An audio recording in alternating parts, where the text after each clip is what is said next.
ધારી તાલુકાના કેનાલપરા વિસ્તારમાં થોડાક સમય પહેલા ખેડૂતોએ વીજ શોર્ટ લાગતા ખેડૂત દેવશનભાઈ અકસ્માતે અવસાન થયેલ।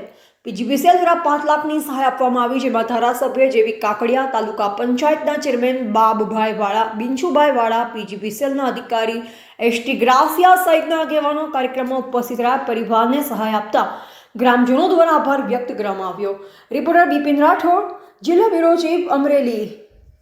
મારું નામ માવજીભાઈ અંટાળા, કેનાલપરા, અને અમારે બાપાના દીકરા દેવસનભાઈને જે માથે તાર પડી અને અવસાન થયું તેને માટે આજે જેવીભાઈ ને બાપભાઈ ને બધા બીસુભાઈ ને બધા આવ્યા છે, બધાએ ભાઈઓ અને સાહેબે આવ્યા છે। 4 લાખનો ચેક આપવા આવ્યા છે, બરોબર? આજે આપ્યો।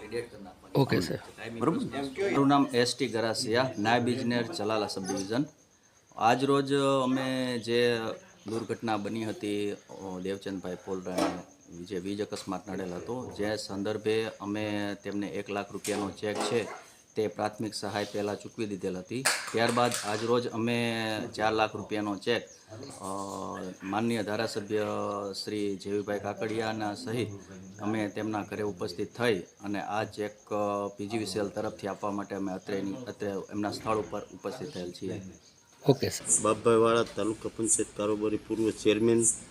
મારા મત વિસ્તાર કેનાલપરામાં એક ખેડૂતનું 1.5 મહિના પહેલાં અકસ્માત થયું હતું, ત્યારે ટૂંકા સમયમાં એમને 1 લાખ રૂપિયા આપ્યા હતા અને આજની તારીખમાં 4 લાખ રૂપિયા આપ્યા। ધારાસભ્ય શ્રી જેવીભાઈ કાકડિયા સાથે હતા, અમારા પીજીવીસીએલના સાહેબ સાથે હતા અને ખેડૂતને ઘરે જઈને 4 લાખ રૂપિયાનો ચેક આજે આ વિતરણ કર્યો છે। અને અકસ્માત થયો તો અમારે પીજીવીસીએલ લાઈન ઉપર એમને, બરાબર, એ બદલ પીજીવીસીએલનો અને બધાને ખૂબ ખૂબ આભાર।